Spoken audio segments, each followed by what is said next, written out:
We as Nebraskans love our trees, and bur oak is just one of our titans out here on the landscape, and now they're just dead, seeming out of nowhere.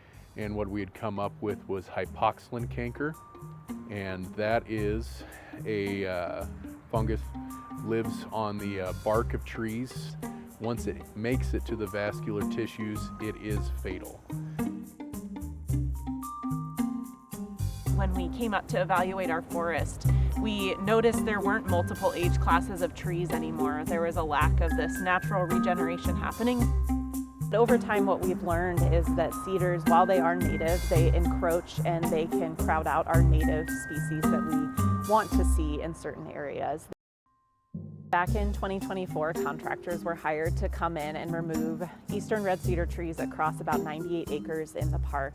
Once the cedars were removed, it happened so quickly that we had this large area of the forest where suddenly there were no trees where we once had trees. And that was something that was complex to explain because, you know, we're cutting down trees, but we're trying to help a forest. Those two things don't always seem like they should go together. When this area around me was really choked by cedars, there was hardly any sunlight reaching the forest floor. It was really heavily shaded. Now that the cedars are gone from this area, obviously there's a lot more sunlight up here, so we have much more plant diversity immediately. So seeing diversity up in this particular area that I've never seen in the park before, and that's really, really encouraging to see. One of the things we've been experimenting with is growing oak trees from acorns and then replanting them.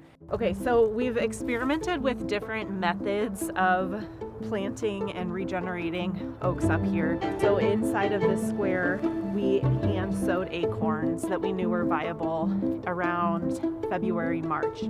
And so I'm curious to see if there's any that have come up. Oh, there's one right here. Yay! Oh, there's two. Okay, this is so exciting.